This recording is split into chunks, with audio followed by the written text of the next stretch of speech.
आप देख रहे हैं सिटिंडिया न्यूज चैनल, हक की आवाज।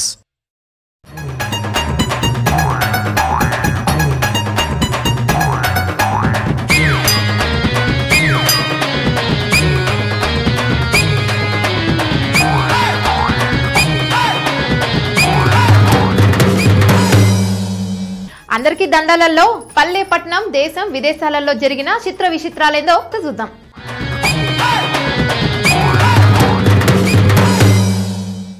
మన దేశం పైకి శత్రు దేశాలు కయ్యానికి కాలు దువ్వితే మనం ఏం చేయాలి? మనం కూడా మేమేం తక్కువ కాదంటూ బదులుగా సమాధానం చెప్పాలి. అలా చేయాలంటే మన దగ్గర యుద్ధం చేసే శక్తి ఉండాలి. అందుకే మనోళ్ళు ఫ్రాన్స్ దేశం నుంచి రాఫెల్ అనే గాలి మోటార్లు దింపుతురు. ఎప్పుడెప్పుడా అని ఎదురు చూసిన రాఫెల్ యుద్ధ విమానాలు మన దగ్గరికి వచ్చినాయి. 7,000 కిలోమీటర్ల దూరం ప్రయాణించి విమానాలకు 2 సుకోయలు అండగా నిలుస్తూ స్వాగతం పలికినాయి.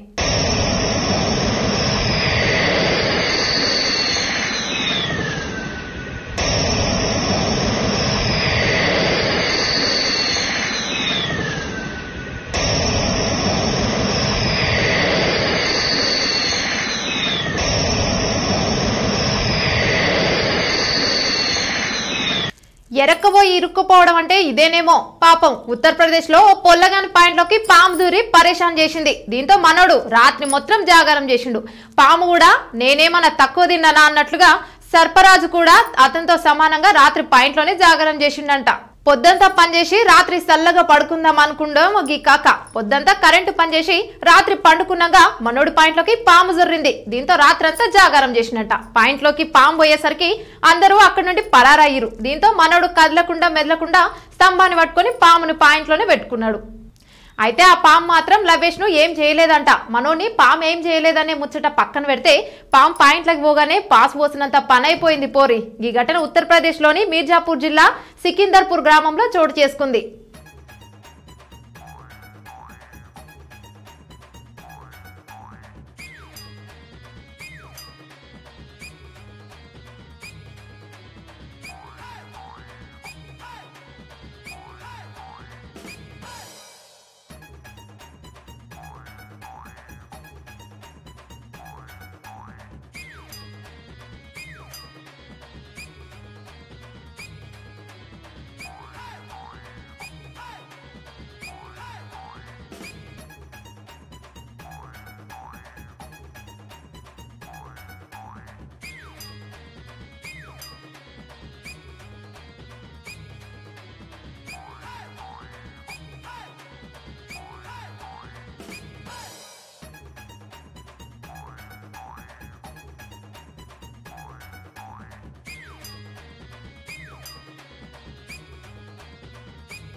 సచ్చి బతికినోని ఏమంటారు? అరే నీకు భూమి మీద నూకలున్నాయిరా అంటారు. గదే ఘటన మహారాష్ట్రలో జరిగింది. గదేందో ఇప్పుడు చూద్దాం. అక్కడున్న రైల్వే పోలీసులు లేకపోతే కాక కథం అయిపోయేటోడు. అయినా ఎవరైనా కదులుతున్న రైలు పోతుంటే ముందుకు దిగాలి గాని ఆయన మాత్రం వెనక్కి దిగడంతో రైలు పట్టాలు ప్యాసింజర్లకే ప్లాట్ఫామ్ మధ్యలో పడుతుంటే ఏంది నాకు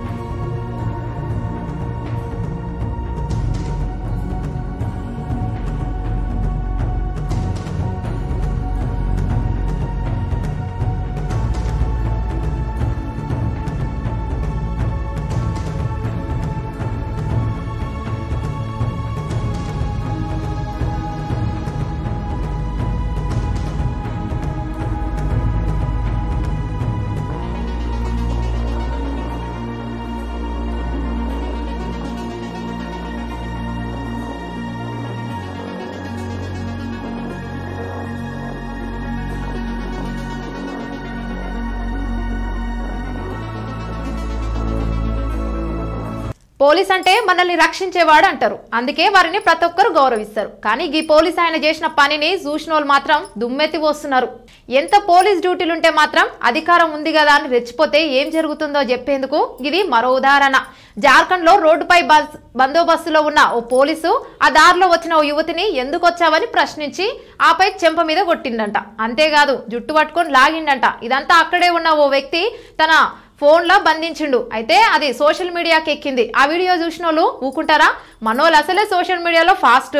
పోలీస్ తీరును దేశం మొత్తం తెలిపి ఆయన చేసిన పనికి తిట్టందిట్టు తిడుతున్నారు. అవును పోలీస్ ఆయన ఎంత అవునే పోలీస్ అన్న ఓకే అవునే పోలీస్ అన్న ఎంత బందోబస్తులో ఉంటే మాత్రం నోటితో చెప్తే బాగుండేది, కానీ చేయి చేసుకోవడం తప్పు కదా. భారత్లో కరోనా పరేషాన్ చేస్తుంది. రోజు రోజుకు రికార్డు స్థాయిలో కేసులు వస్తుంటే దేశ ప్రజలు మాత్రం భయంగా ముందుకు సాగుతున్నారు. అయితే దేశంలో కరోనాను ఖతం చేసేందుకు ఫ్రాన్స్ కూడా సాయం చేసేందుకు ముందుకొచ్చింది. దేశంలో కరోనా ఎట్లా విజృంభిస్తుందో అందరికీ తెలిసిందే. అయితే కోవిడ్తో అల్లాడుతున్న భారత్కు ఫ్రాన్స్ సాయం చేసింది. వెంటిలేటర్లు, టెస్టు కిట్లు, ఇతర వైద్య సామాన్లు భారత్కు పంపించింది. భారత్లో ఫ్రాన్స్ రాయబారి ఇమాన్యుయల్ లైనెన్ వీటిని ఇండియన్ రెడ్ క్రాస్ సొసైటీకి అందించుండు.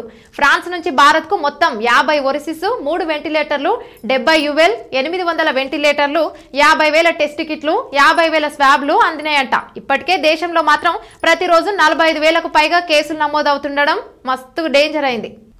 ఇగో చూసిరు కదా, ఇవి ఇయాల్టి ఖతర్నాక్ కబుర్లలోని ముచ్చట్లు. మళ్ళా రేపు మంచి ముచ్చట్లతో మళ్ళా కలుసుకుందాం. అంతవరకు ఉంటా.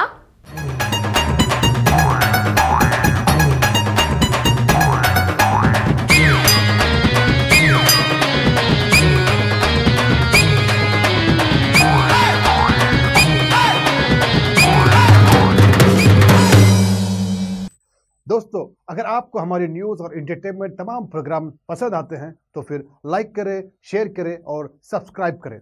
और हाँ, बेल आइकॉन दबाना ना भूलें ताकि आप हमारी हर न्यूज़ और हर एंटरटेनमेंट प्रोग्राम से अपडेट रहें। देखते रहिए सिटी इंडिया न्यूज़, हक की आवाज़।